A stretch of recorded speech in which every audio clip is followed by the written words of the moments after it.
Hello students, welcome to my YouTube channel Elex Guru. Elex गुरु आज आपके लिए लेकर के आया है ऑपरेशनल एम्पलीफायर एप्लीकेशंस के अंतर्गत लो पास फिल्टर। स्टूडेंट्स, अभी तक हमने जितने भी ऑपरेशनल एम्पलीफायर के एप्लीकेशंस के वीडियो शेयर किए हैं वो वीडियोस इस वीडियो के डिस्क्रिप्शन बॉक्स में अवेलेबल हैं। आप उन्हें ज़रूर से देखें और चैनल को लाइक, शेयर और सब्सक्राइब करना ना भूलें। इस पर्टिकुलर एप्लीकेशन की अगर हम बात करें तो यहाँ हमने एक लो पास फिल्टर लिया है जो कि एक फिल्टर का टाइप होता है।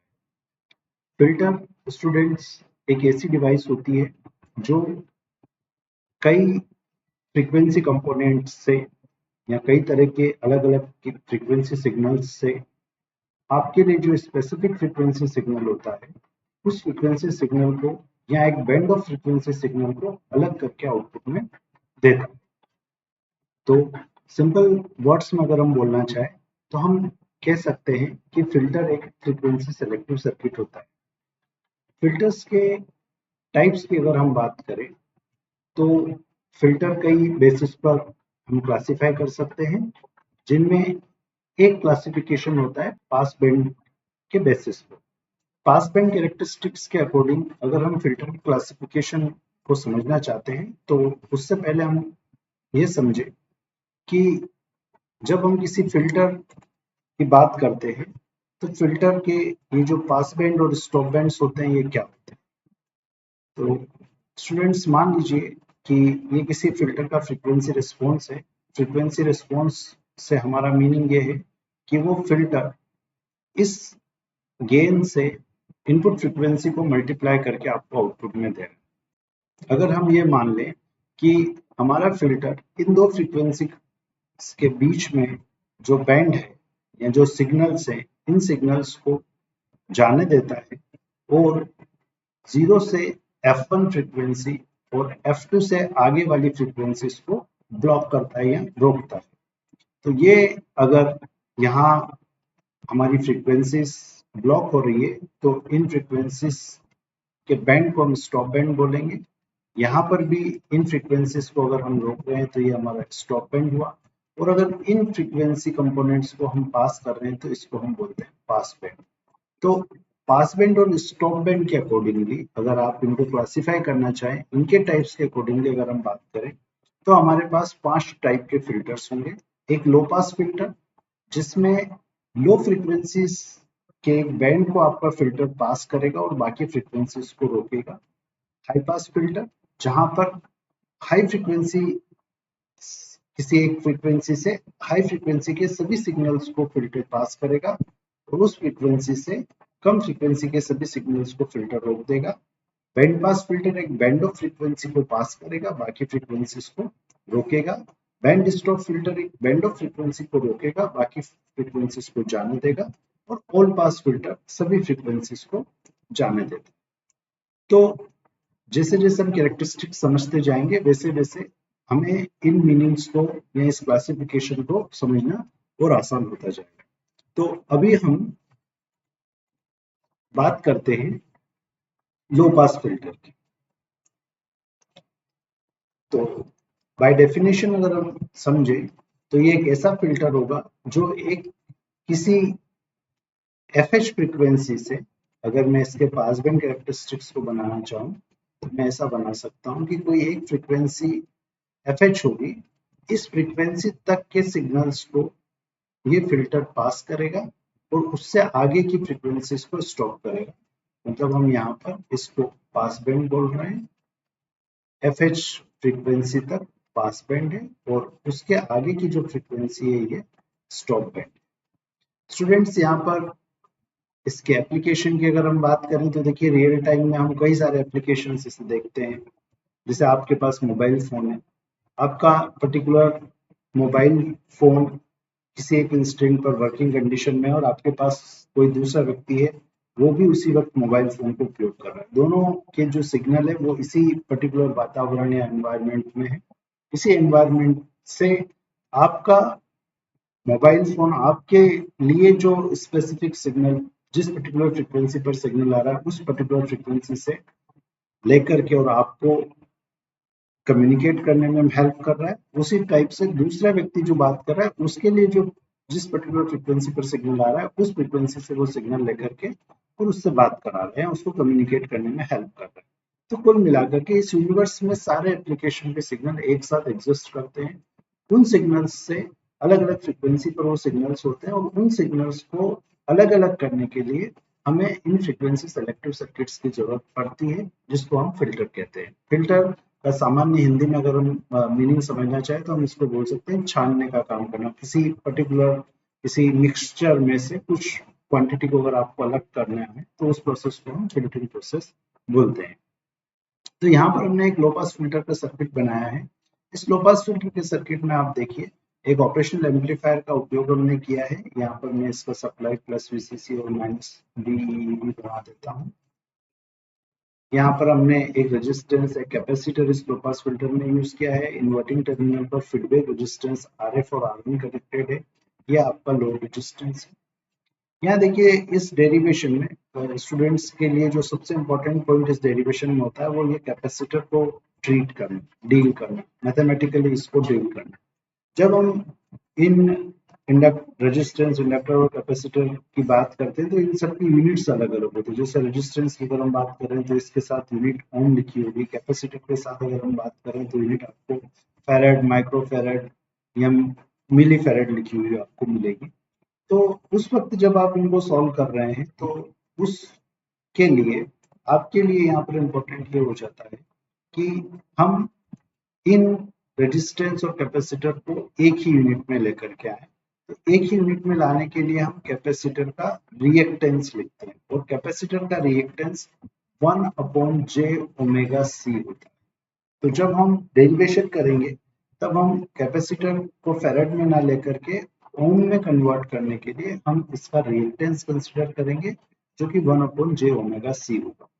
1/j ओमेगा सी को कंसीडर करते हुए हम इस पॉइंट पर जो नॉन इन्वर्टिंग टर्मिनल है यहाँ पर हम वोल्टेज V1 कैलकुलेट करेंगे और इस वोल्टेज V1 की सहायता से हम आउटपुट वोल्टेज VO, जैसा कि हमने हमारे नॉन इन्वर्टिंग टर्मिनल और कंसेप्ट ऑफ वर्चुअल ग्राउंड के वीडियो में हमने डेरिवेशन करके आपको बताया है कि इसका जो आउटपुट होगा इस पर्टिकुलर कॉन्फ़िगरेशन का, क्योंकि नॉन इन्वर्टिंग इनपुट पर यहाँ पर देखिए ये टर्म भी हम अच्छे से समझे कि नॉन इन्वर्टिंग टर्मिनल पर हमने इनपुट अप्लाई किया है, इसलिए ये एक नॉन इन्वर्टिंग एम्पलीफायर है।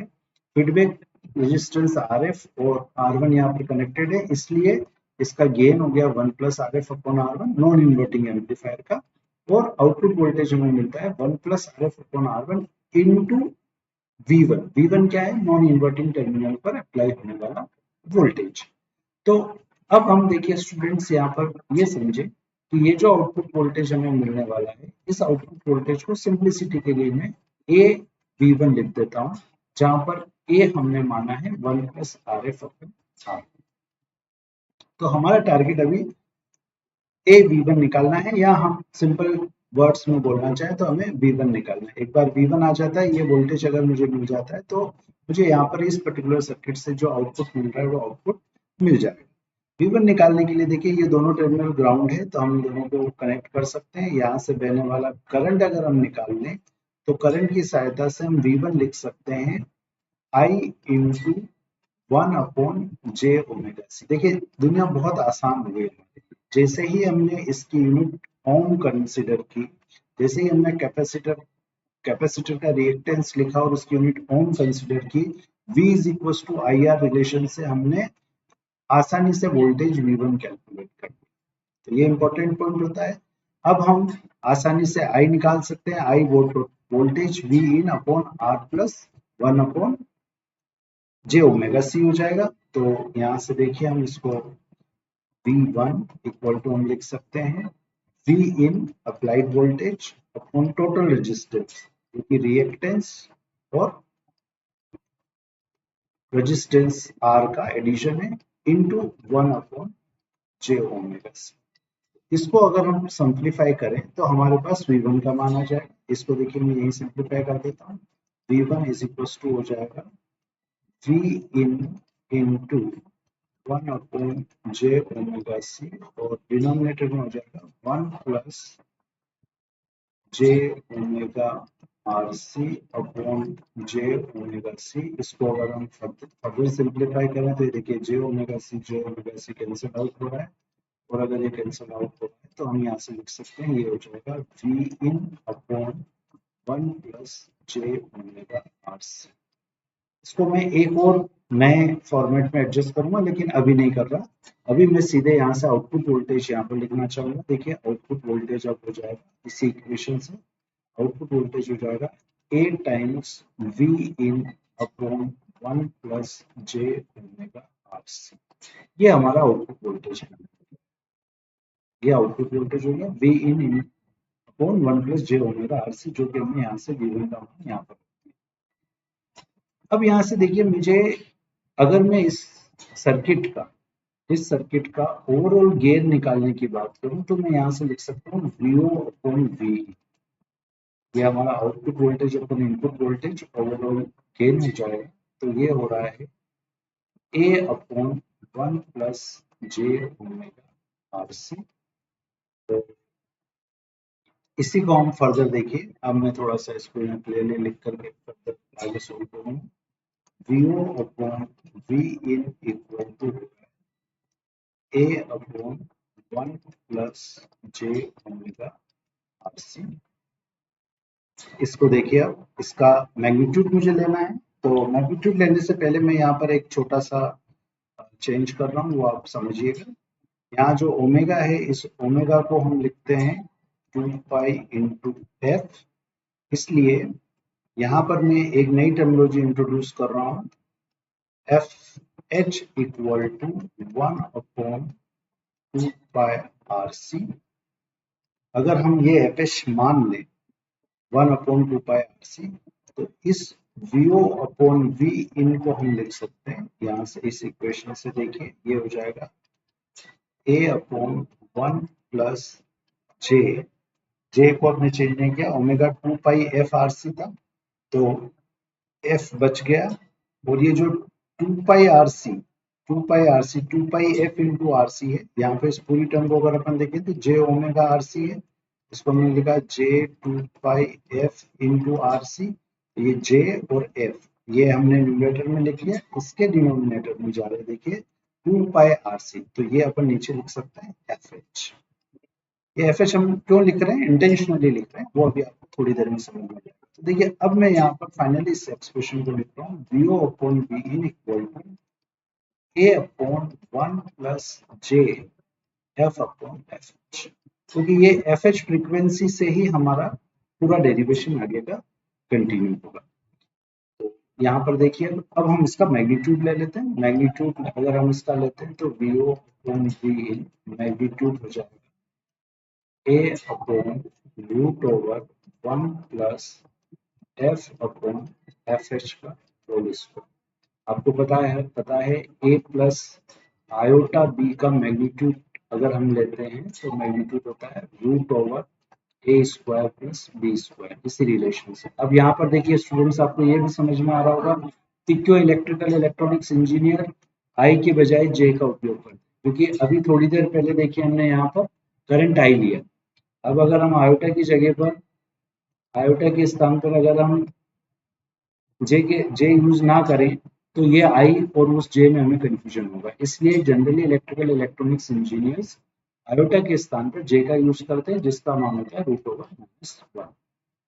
तो यहाँ से जो मैग्नीट्यूड मुझे मिल रहा है वो मैग्नीट्यूड है A upon root over 1 plus F upon F H का होल स्क्वायर। अब ये जो मैग्नीट्यूड मिला, इस मैग्नीट्यूड को इस इनपुट फ्रीक्वेंसी, ये एफ देखिए एफ एच यहाँ पर है 1 upon 2 pi R C. R और सी कैपेसिटर का कैपेसिटेंस, रेजिस्टेंस, ये फिक्स है, मतलब एफ एच कोई कांस्टेंट वैल्यू है। यहाँ पर जो वेरी कर रहा है वो इनपुट फ्रीक्वेंसी एफ है। इस इनपुट फ्रीक्वेंसी के, इस वेरिएबल इनपुट फ्रीक्वेंसी के वेरी होने के साथ मुझे ओवरऑल गेन क्या मिल रहा है ये देखना है। तो इसको अगर मैं ओवरऑल गेन ए एफ बोल दूं इस पर्टिकुलर सिस्टम के लिए, तो इस गेन को हम अलग अलग कंडीशन में देखना चाह रहे हैं कि तो जब एफ शून्य होगा, देखिए एफ जब 0 होगा तो ए एफ क्या होगा, A upon root over 1 plus 0 का स्क्वायर मतलब ए एफ 0 से